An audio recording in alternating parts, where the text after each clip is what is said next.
औज़ुबिल्लाहिमिनश्शैतानिर्रजीम बिस्मिल्लाहिर्रहमानिर्रहीम। अस्सलाम वालेकुम स्टूडेंट्स, उम्मीद है आप खैरियत से होंगे। आप देख रहे हैं सॉल्व मैथ विद फ़िज़ान। आज की इस वीडियो में 9th क्लास की जो मैथ की बुक है उसका एक्सरसाइज नंबर 4.1 का क्वेश्चन नंबर 1 और मज़ीद उससे आगे क्वेश्चन हम करेंगे। क्वेश्चन नंबर 1 में है factorize by identifying common factors. इसमें जो आपने कॉमन निकालना है, जो सेम चीज़ें होंगी उसको कॉमन निकालना है। अब कॉमन निकालने का तरीका आप ज़रा समझ लें कि फ़र्ज़ करें आपके पास के ए और प्लस के बी है। इधर से आपने कॉमन निकालना है। कॉमन निकालने के लिए आप हमेशा याद रखें जो सेम चीज़ होती है, कॉमन होती है दोनों में, वो आप कॉमन निकालते हैं। यहाँ से के कॉमन है, कॉमन मैं निकाल लूँगा। के बाहर चला गया, अंदर रह जाएगा ए प्लस और बी रह जाएगा। ये आपने एक एग्जांपल से समझ लिया है कि कॉमन कैसे निकाला जाता है। अब हम क्वेश्चन नंबर 1 की तरफ चलते हैं। उसका पार्ट नंबर 1 है 6x + 12। इसमें से कॉमन हमारे पास देखें 6 कॉमन निकल रहा है, क्योंकि 6 के टेबल में 6 आता है और 6 2s are 12 भी होता है।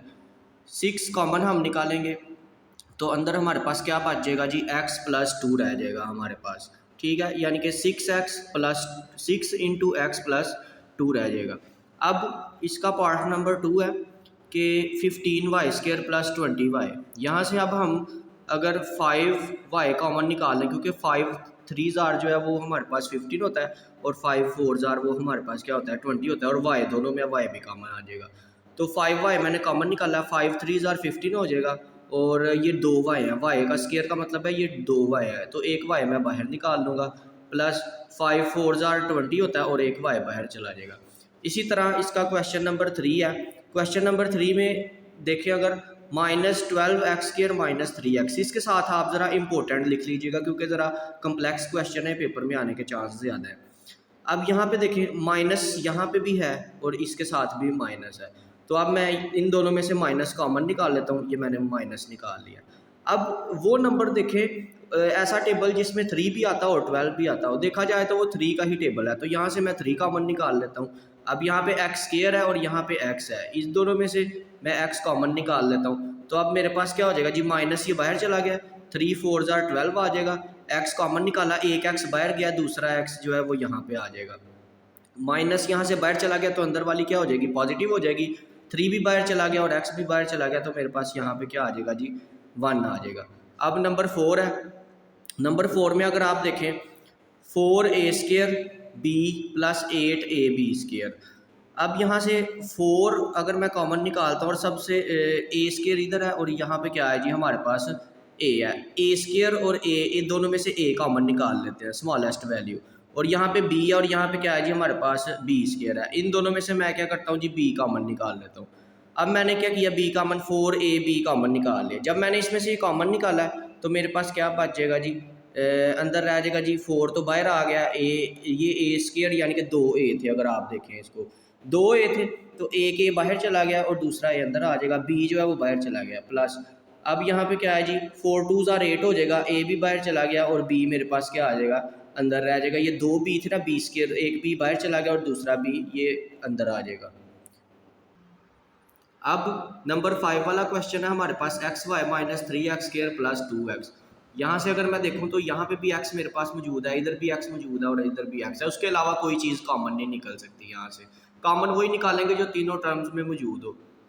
x कॉमन मैंने निकाला, ये x बाहर चला गया, मेरे पास y रह गया, माइनस का माइनस रह जाएगा, 3x², 3 बाहर चला गया, ये 2x थे ना x², तो एक x बाहर चला जाएगा, एक अंदर रह जाएगा, +2 और ये वाला जो x है वो बाहर चला जाएगा। इसके बाद आपके पास है जी नंबर 6 है 3a² b - 9ab² + 15ab। यहाँ से अब मैं कॉमन क्या निकालता हूँ जी, अब मैं देखूँ कि कौन सा डिजिट है जो टेबल ऐसा देखे जिसमें 3 भी आए, 9 भी आए और 15 भी आए। अब वो 3 का ही टेबल है, तो मैं यहाँ से 3 स्मॉलेस्ट वैल्यू जो है वो कॉमन निकाल लेता हूँ। अब यहाँ पे a² है, यहाँ पे a है और a है, यानी कि a तीनों में है, तो a कॉमन निकाल लूँगा। b है इधर और इधर b² है और यहाँ मेरे पास क्या है, b है, इधर से मैं b कॉमन निकाल लेता हूँ। 3 और ये a² में से, यानी कि अब एक a बाहर चला जाएगा, एक दूसरा a इधर आ जाएगा, b जो है वो बाहर चला गया।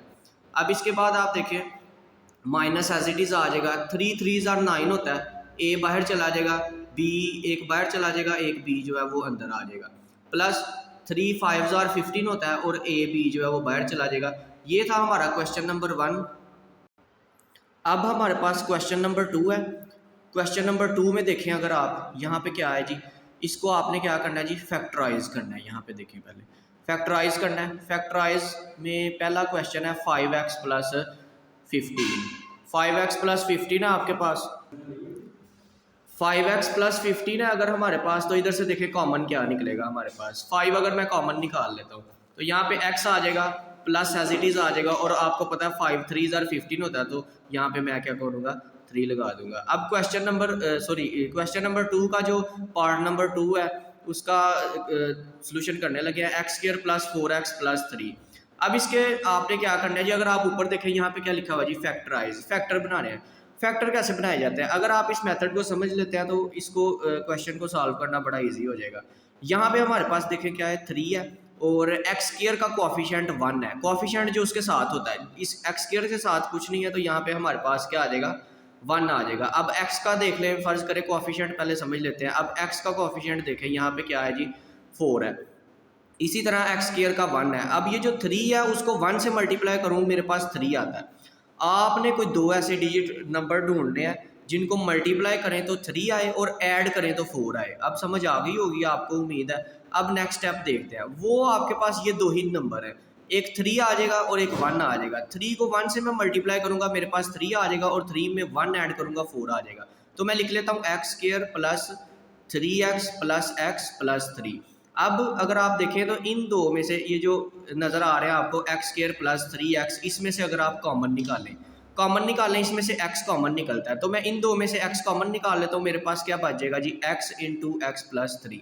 और अगर बाकी दूसरे देखें x प्लस 3, इसमें से तो कुछ कॉमन निकल नहीं रहा, तो 1 तो कॉमन निकल सकता है ना।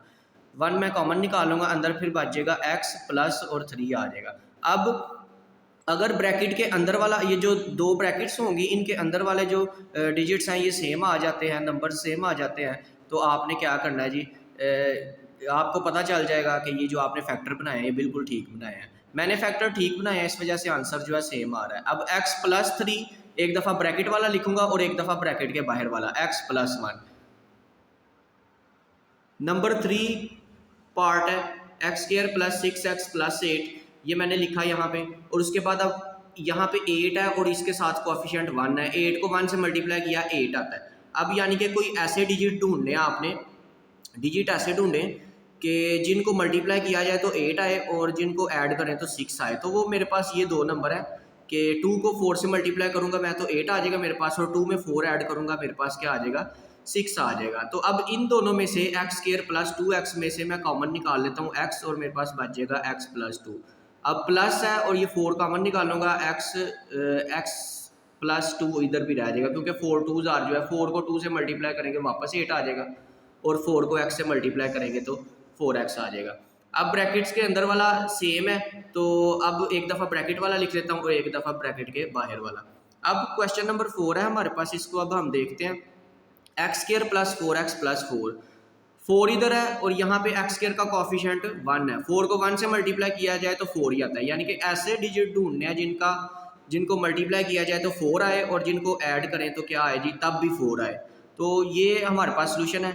अब इसको समझते हैं। X square plus 2x plus 2x, यानी कि 2 को 2 से ज़रब देंगे 4 आएगा, 2 में 2 प्लस कर देंगे तो 4 आएगा। बहुत सिंपल है, बस तवज्जो की ज़रूरत है, ध्यान से समझिएगा। इन दोनों में से x कॉमन निकालें, x कॉमन निकाल लिया तो x प्लस 2, यहाँ से 2 कॉमन निकाला तो x प्लस 2। अब ब्रैकेट के अंदर वाला सेम है, तो ब्रैकेट के अंदर वाला सेम है तो एक दफ़ा ब्रैकेट वाला लिख लेंगे और एक दफ़ा ब्रैकेट के बाहर वाला लिख लेंगे। अगर तो बुक पे आंसर ऐसे है तो इधर तक ही रहने दें, अगर आंसर ऐसे नहीं है तो साथ ये वाला स्टेप भी कर लें कि पावर 1 है और 1 है तो पावर 2 हो जाएगी, 1 प्लस 1 पावर 2 हो जाएगी आपके पास। उम्मीद है आपको वीडियो अच्छी लगी होगी और समझ आई होगी। हमारी वीडियो को लाइक और शेयर ज़रूर कर दें और हमारे चैनल को सब्सक्राइब कर दें ताकि हमारी हर आने वाली वीडियो आप तक पहुंच सके।